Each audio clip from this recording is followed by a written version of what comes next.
Hello everyone, అందరూ ఎలా ఉన్నారు? బాగున్నారు అనుకుంటున్నా. మన వైజాగ్లో విజిట్ చేయాల్సిన ప్లేసులు చాలా వరకు మన ఛానల్లో అప్లోడ్ చేసి పెట్టాను. ఎవరైనా మిస్ అయ్యింటే వెళ్ళి చూడండి. ఈరోజు కొత్త వీడియోతో వచ్చాను. తొట్లకొండ అనే ఏరియా చూసుకుంటారు, ఆర్చి ముందే ఉన్నాను. నేను లోన్కి వెళ్తాను. ఈ లోన్ గురించి కూడా చెప్తాను మీకు. చూడండి, వీడియోని మిస్ అవ్వకుండా. మీకు బాగా నచ్చుతుంది, సరేనా? తొట్లకొండ విశాఖ సాగర్ తీరానికి దగ్గరలో ఉండే ఈ తొట్లకొండ గురించి చాలా తక్కువ మంది జనాలకే తెలుసు. చాలామంది వస్తారు, చూసుకొని వెళ్తారే తప్ప దీని చరిత్ర గురించి చాలా ఎక్కువ మందికి తెలీదు. ఈ వీడియోలోని ఈ తొట్లకొండ చరిత్రను తెలియజేయబోతున్నాను. అసలు దీనికి తొట్లకొండ అనే పేరు ఎలా వచ్చింది, ఇంతకు ముందు వేరే పేరు ఏముండేది అనేది మొత్తం ఈ వీడియోలో మనం తెలుసుకుందాం. వీడియోని ఎక్కడ స్కిప్ చేయకుండా మొత్తం చూస్తే మీకు దీని యొక్క చరిత్ర తెలుస్తుంది, సరేనా? ఇంకో విషయం ఏంటంటే, తొట్లకొండకి ఎంట్రన్స్ అవ్వడానికి టికెట్ 20 రూపీస్ పర్ పర్సన్కి. కొండ మీదకి వచ్చిన తర్వాత ఎంట్రన్స్ అండి ఇది.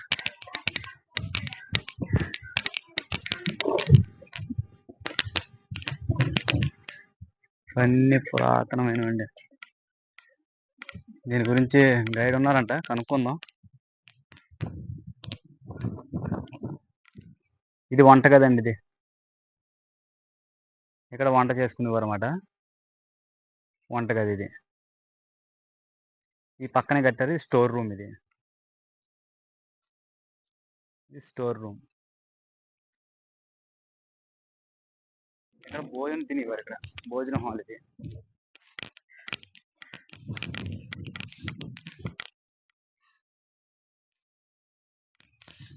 ఈ ఇటుక బెడ్లు చూసారా ఎంత పెద్ద ఉంది? మన దగ్గర ఉన్న ఇటుక బెడ్లు అంత ఏ సైజు ఉంటే ఇక్కడ ఉన్న ఇటుక బెడ్లు చూసారా? అప్పట్లో ఎలాంటి ఇటుక బెడ్లు కట్టేవారు. ఇక్కడ అందరు కూర్చొని తినేవారు.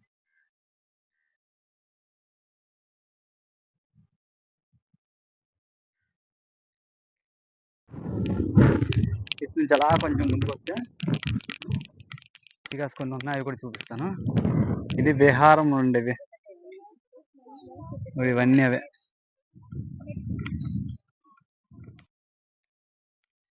బీచ్ రోడ్లో ఉన్న ఈ తొట్లకొండ అనేది మాత్రం బీచ్ రోడ్ ఎవరు వచ్చినా సరే కంపల్సరీ విజిట్ చేస్తారు.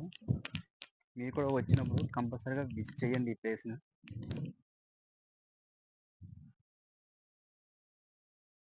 ఇది సమావేశం మందిరం ఇదంతా.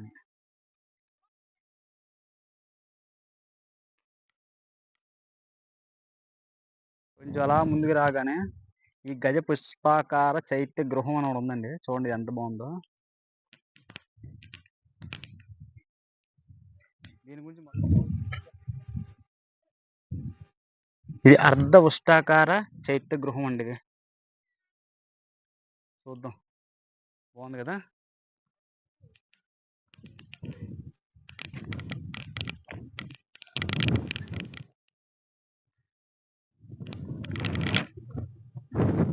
గజ పుష్పాకార చైత్య గృహం అండి ఇది. దీని గురించి అయితే గైడ్ నీట్గా చెప్తారు. మీట్ అవుదాం ఆయన్ని.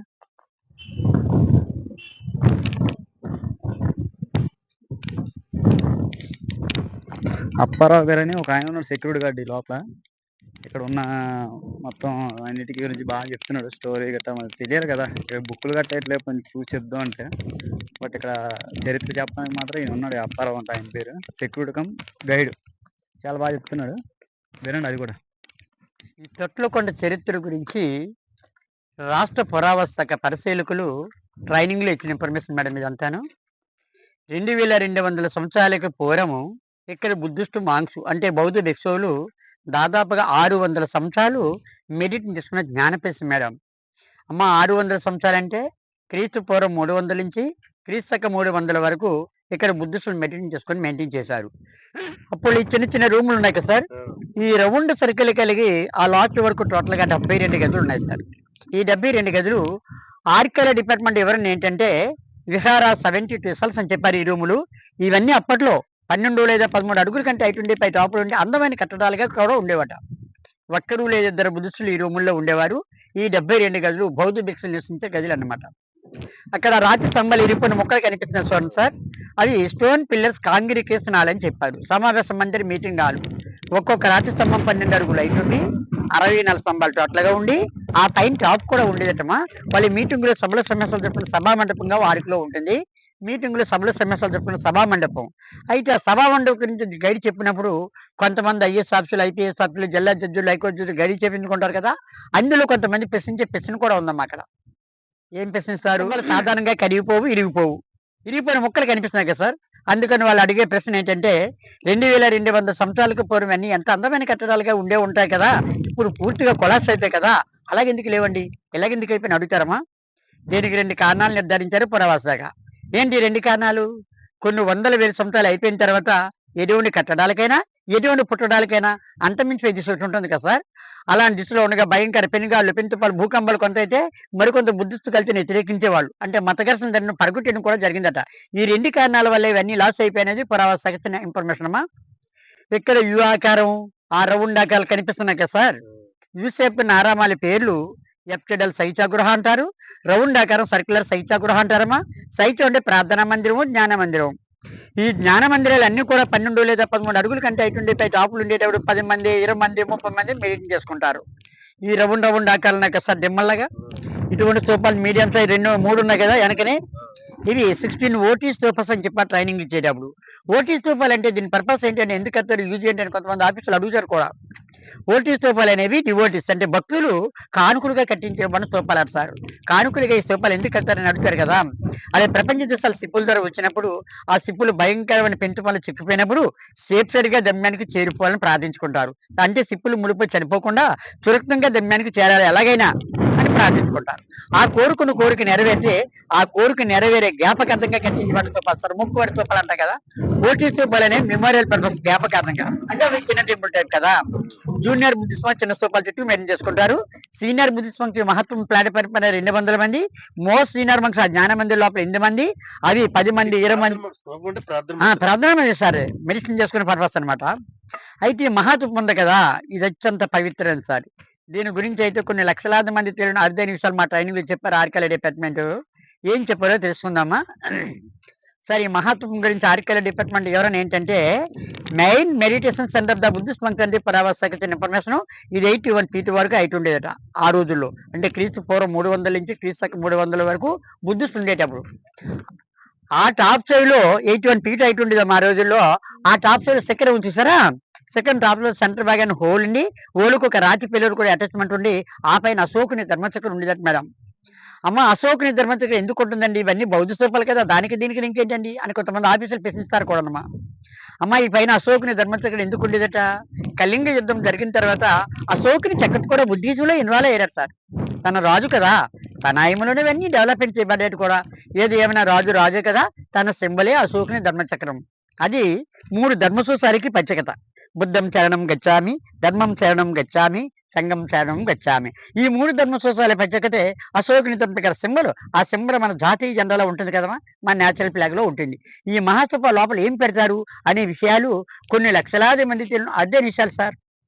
మేడం ఈ మహాస్తూపాలు నిర్మాణం చేసేటప్పుడట గౌతమ్ బుద్ధం తాలూకు రిలిక్స్ ఉంటాయి కదా మస్తకులు. అవి బంగారపు భరణంలో పెట్టి మన ఇండియాలో 500 స్తూపాలే పెట్టారట సార్. 500 స్తూపాలు మహాత్మ కూడా ఒకటి. అయితే గౌతమ్ బుద్ధం తాలూకు రిలిక్స్ అనేవి చాలా చాలా పవిత్రమైనని చెప్తారు పురావస్తు శాఖ ట్రైనింగ్ ఇచ్చేటప్పుడే. ఆ గౌతమ్ బుద్ధం తాలూకు రిలిక్స్ యొక్క అస్తకలు ఒక పవిత్రత ఏంటంటే సారు గౌతమ్ బుద్ధుడు బుద్ధగయలో 49 రోజులు మెడిటేషన్ చేసుకొని జ్ఞానోదయం పొందారట. జ్ఞానోదయం పొందే వాళ్ళ దిశ ఏంటంటే మానవ శరీర దిశ నుంచి దైవత్వానికి చేరుకునే దిశ వాళ్ళది. వాళ్ళ శరీరం అంతా అణువణువున పవిత్రమైంది. ఆ పవిత్ర వస్తువులే ఈ మెయిన్ స్తూపాల లోపల పెడతారు సార్. అంటే దేవాలయాలు దేవుని విగ్రహాలు ఎంత పవిత్రమైనయో ఈ మహాస్తూపాల లోపల తన శరీర విశేషాలు అంత పవిత్రమేమా. అందుకని ఈ మహాత్మ అత్యంత పవిత్రం కనుకనే ఈ ప్లాట్‌ఫారం చుట్టూ 200 మంది బుద్ధులు కూర్చొని ధ్యానం చేసుకునేవాట. అయితే అదనంగా ఇంకొక విషయం ఉంది. ఈ విషయాన్ని గైడ్‌లకి ట్రైనింగ్‌లో విశేషం ఏంటంటే సారు ఇవన్నీ చిన్నతనంగా శిథిలం అయిపోయి మళ్ళీ మనకి ఇండివిజువల్ రేజ్ అయిపోయి ఇండియ ధర్మాన్ని అనుసరించిన పూర్వం స్త్రీలు కొన్ని సమస్యలతో ఉండే వాళ్ళకి కొన్ని పరిష్కార మార్గాలు కూడా ఉన్నాయట. ఏంటి ఈ మార్గాలు? సంతాన భాగ్యం లేని వాళ్ళు, మానసికంగా ఇబ్బందులు పడేవాళ్ళు, దైవరక్షణ కోసం పరితపించిన పుణ్య స్త్రీలు కూడా బుద్ధ పౌర్ణమి రోజు నాడు అంటే వైశాఖ మాస పౌర్ణమి రోజు నాడు ఇటువంటి మహాస్తూపాల వద్దకు వచ్చి వాళ్ళు కొన్ని సమస్యలు ఇక్కడ మనసులో తలించుకొని బుద్ధ పౌర్ణమి రోజు నాడు అంటే వైశాఖ మాస పౌర్ణమి రోజు నాడు ఇక్కడ జ్ఞానం చేసుకున్నట్లయితే ఆ యొక్క లక్ష్యం తప్పకుండా సక్సెస్ అవుతుంది అని నమ్మకాలు వాస్తవాలు జరుగుతుండేవట. అత్యంత పవిత్రమైంది ఈ మహాస్తూపం. ఈ మహాస్తూపాలు ప్రపంచ దేశాలు ఎక్కడున్నా కానీ పవిత్రత మూలాధారం అనేది పురావస్తు శాఖ ఇచ్చిన ఇన్ఫర్మేషన్. ఇన్ఫర్మేషన్ అమ్మా. అయితే 1988లో పురావస్తు శాఖ తవ్వకాలు జరిపినప్పుడు అక్కడ పాదుకులు కూడా దొరికేశారు ప్లాట్ఫారం పైన. అవి కూడా తీసుకెళ్లి మ్యూజియంలో పెట్టారు. అదే తవ్వకాలు ఇక్కడ ఏం దొరికాయి ఆర్కియాలజీ డిపార్ట్మెంట్కి? Roman silver coins, Satavahana coins, బుద్ధుని తలక పాదుకులు, కొన్ని శిల్పాలు, కొన్ని తక్కువ కొన్ని శిలాశాసనాలు దొరికాయి. ఇవి ఏ కాలానికి చెందినవి అని నిపుణులు కూడా పరిచయం చేశారమ్మా. నిపుణులు అంటే ఎవరు? జియాలజీ వాళ్ళు, ఆర్కియాలజీ వాళ్ళు. అలా 2200 సంవత్సరాల చరిత్ర ఆధారాలని 1988లో అధికారపూర్వకంగా ఎల్లో తెచ్చారు కదా. ఇక్కడ 4 ఆరామాలు అన్నారు సార్. ఇక్కడ చూసి ఇక్కడ కొన్ని స్టోన్ కల్చర్స్ ఉన్నాయి కదా. ఆ లాస్ట్ స్టోన్ కల్చర్ పైన ఒక సర్పం ఉంది సార్. ఆ సింబల్ 7 తలలు ఉంటాయి. అది ఎక్కడ ఉంటుంది? బుద్ధగయలో గౌతమ్ బుద్ధుని తలపరించి ఇలా పరీక్షించి ఉంటుందమ్మా. బౌద్ధ కింద ఉంటుంది ఉంటారు కదా. అదేంటంటే సార్, గౌతమ్ బుద్ధగయలో 49 రోజులు మెడిటేషన్ చేసుకుని జ్ఞానోదయం పొందారట.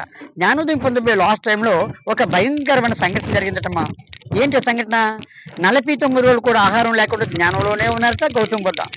ఆహారం లేని సరే నేర్చించిపోతారు కదమ్మా. అలా నేర్చులో ఉండగా లాస్ట్ ఫైనల్ మూమెంట్ లో భయంకరమైన పెను తుఫాను సంభవించిందట. ఆ తుఫాను బీభత్సానికి చలికి ఆకలికి గౌతమ బుద్ధుడు వణికిపోయి చనిపోతున్న తరంలో ఆ 7 తలతో నాగసర్ప సింబల్ అదృష్ట పక్షం అయ్యి గౌతమ బుద్ధుని తలపనించులో పటకించిందటమా. అలా పటసించిన చివరి గడిలోనే ధ్యానం కోరుకుని జ్ఞానోదయం పొందగలిగారు సార్. అలా పటసి ఉండకపోతే తను చనిపోయి ఉండేవారు. చనిపోతే బుద్ధికి అంతతో ఆగిపోయింది అంటే పురావస్తు ఇన్ఫర్మేషన్. అయితే తొట్టగని పేరు మన తెలుగు వాళ్ళు పెట్టారు కదా. ఎలా పెట్టారు ఇప్పుడు తెలుసుకుందాం సార్. ఈ తొట్టగని పేరు మన తెలుగు వాళ్ళు ఎలా పెట్టారంటే, ఈ చరిత్ర అంతరించి కొన్ని 100,000 సంవత్సరాలు ఉండిపోయిన తర్వాత మన పూర్వీకులు అంటే గొడ్లు కాపర్లు, విలేజెస్, కట్లు కూర్చోవాళ్ళు ఎవరో ఒకరు ఏదో కాంచేత కొండ పీక ఉంటారు కదా. అలా వచ్చినప్పుడు ఈ రాతి తొట్టి నిండా నీళ్ళు కనిపిస్తూ ఉండేవట. ధారాపత్రంగా వర్షాలు ఉండే కదా, ఫుల్గా వాటర్తో ఉండేవి. అవి చూసి వాళ్ళు ఏమనుకునేవారట, కొండపైకి వెళ్తే రాతి తొట్టిలో నీళ్లు ఉన్నాయని అనుకునేట. ఈ తొట్లు అనే పదం వచ్చింది కదా, అప్పటి నుంచి తొట్లకొండ పేరు మన తెలుగు వాళ్ళు పెట్టారు సారు. అయితే 2300 సంవత్సరాలకు పూర్వం చరిత్రపరంగా ఉన్న పేరు ఏంటంటే, ఈ కొండని సేనాగిరి అని పేరుతో పిలిచేవారు సంస్కృత భాషలో. సేన అంటే గద్ద, గిరి అంటే కొండ, గద్దలతో ఉండే కొండని పేరు పెట్టారు కదా.